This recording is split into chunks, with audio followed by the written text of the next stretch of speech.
So the other day, you should never modify your mower ever. That's very dangerous. Don't do it. But anyway, the other day I was getting on and off and I slipped. And you know, this grip tape wears out. I got some more new grip tape somewhere, but I thought this would be easier to do. What I did was I took and drilled those holes, and then I'm taking a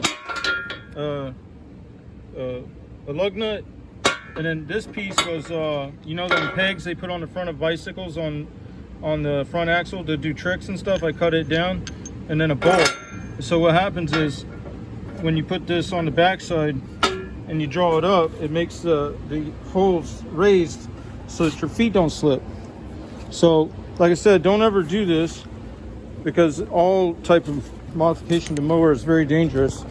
And then what I got to do then, you can't see it because I'm using both hands, I can't get the camera, then you just got to tighten it to hand tight and wiggle it around so that you know it's like centered. So you want to go back and forth so you know it's like centered. Well, it's going to center up because of the taper of the lug nut, but you still got to do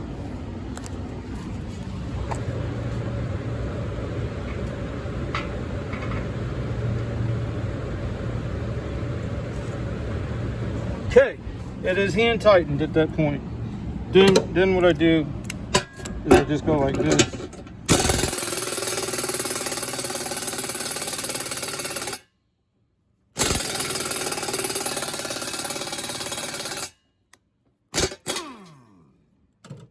Draws up some metal, but you got to be careful not to do it too much, because hang on, wow, having a hell of a time with the camera today, because you can bow your plate too much.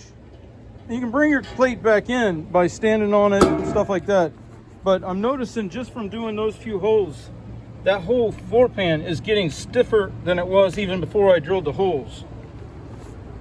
But like I said, don't ever modify your mower, because that's not, you know, it's not a thing to do. But yeah, I'm hoping that with them raised edges like that, that won't wear down really. I won't slip anymore.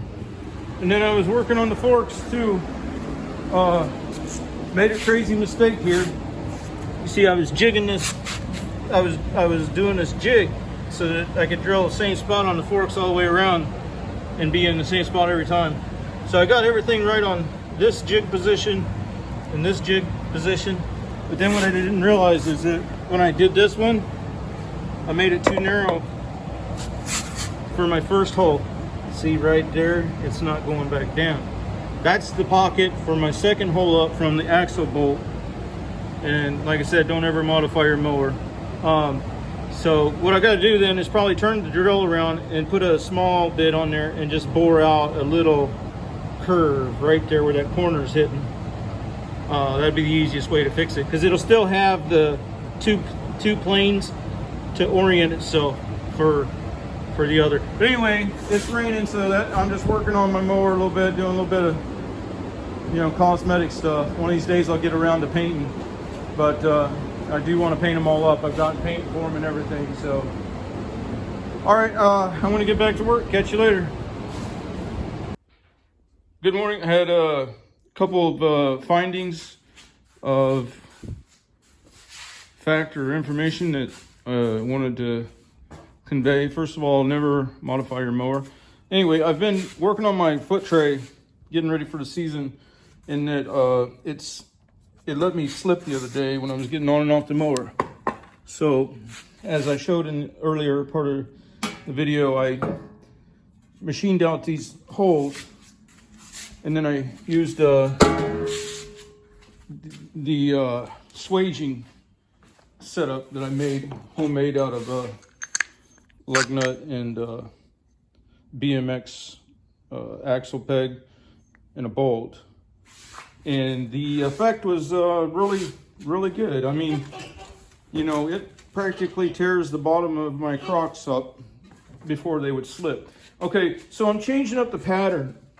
And the reason being is this is a common spot where I'll step when I'm getting on and off the mower. Okay, but right here is a place where my heel would ride when I'm using the foot lifts. And as such, I want that heel to be able to shift around to whatever position is comfortable. So I'm jumping the 9-hole pattern over to the center, and then I'm going to carry some kind of pattern across here.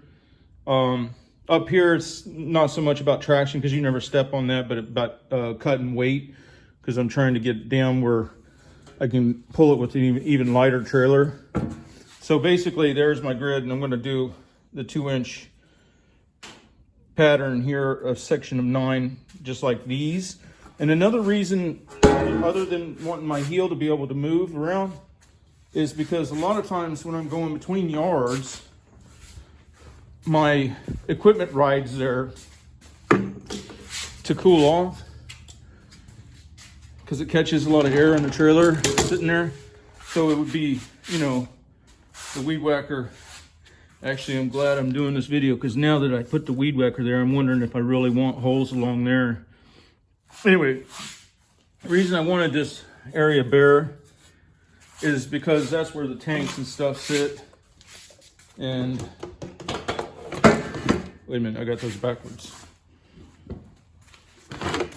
The blower goes over there, sorry. Let's see. Wait, how do I? Yeah, that's how I usually have it, because the dog leg of the blower goes into the seat better. So that's where they normally sit. Oh, okay, as such, I could probably put a set of holes across here. That ain't bad. But I think where the equipment sits, I just soon have that on a flat plane. So I'm not gonna do any more holes other than this center set. And then if I get off, if I slip, there's nowhere I could be putting my feet where I'd slip very far until I ran into one of them ridges.